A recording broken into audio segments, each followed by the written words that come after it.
You know that feeling? You're standing in front of a painting and you just feel a little lost. It can be kind of overwhelming. But what if I told you there's a simple toolkit you can use to understand and appreciate pretty much any painting? Well, that's exactly what we're going to build right now. So to get started, let's go way, way back. What is this number? Well, that's the age of the oldest known narrative painting in the entire world. It was found on a cave wall in Indonesia, and it tells us something really profound. For over 50,000 years, we humans have had this deep, primal need to paint. And it all started with something as simple and direct as this. These hand stencils, found all over the globe, are some of the first signs of people making their mark, basically saying, "I was here." Now fast forward a few millennia, and that impulse evolved into something else entirely. Painting became this incredible tool for capturing reality with just breathtaking precision. I mean, during the Renaissance, artists mastered techniques to create works that feel almost more real than life itself. Okay, so how on earth do we get from that perfect portrait to this? A canvas of splattered paint with no recognizable person or object anywhere in sight. That journey, from realism to pure abstraction, that's really the key to understanding what painting is all about. To figure that out, let's just break it all down. We're going to start with the most basic question you can ask.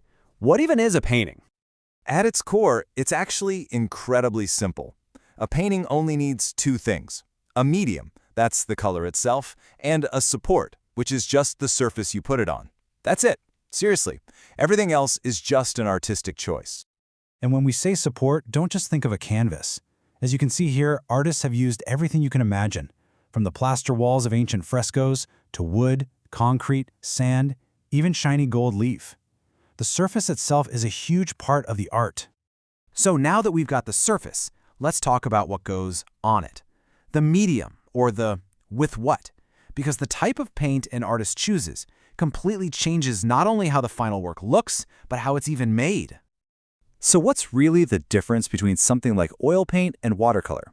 Well, it all comes down to the binder. That's the stuff that holds the powdered color, or pigment, together and makes it stick to the surface. Now, what's so interesting here is how these properties totally dictate the artist's process. Someone might choose oil paint for a portrait because it dries super slowly, which lets them blend colors for days to get those rich, deep tones. Acrylics, on the other hand, are fast and bold, perfect for sharp lines and layering.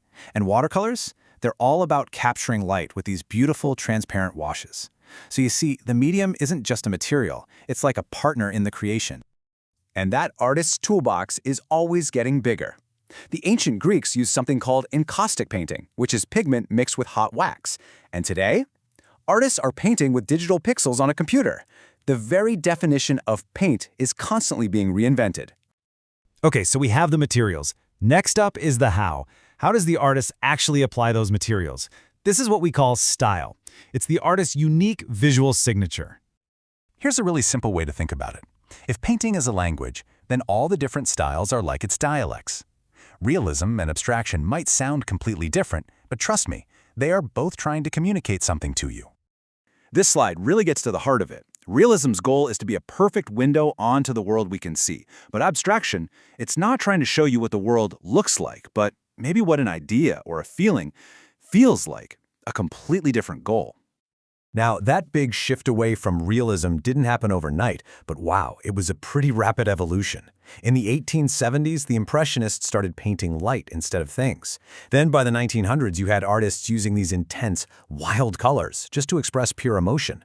A few years later, Cubism came along and shattered reality into geometric planes. And by the 1940s, the art wasn't even about an object anymore. It was about the very act of painting itself. All right, now for the what. What is the painting actually of? For centuries, artists often worked within these well-established categories or genres.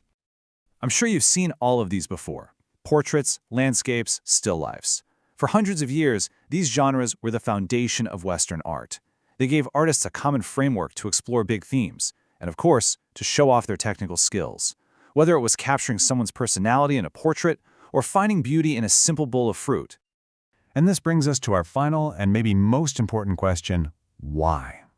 Why, for over 50,000 years, have we been so compelled to paint? What's the purpose? I think Leonardo da Vinci said it best. Beyond all the materials and the styles and the subjects, a painting is ultimately an idea.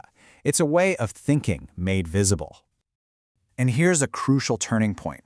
When photography was invented, it basically took over painting's old job of just documenting what the world looked like. And at first, this was a huge crisis for painting, but it was also a liberation. It totally freed artists to ask new and different questions.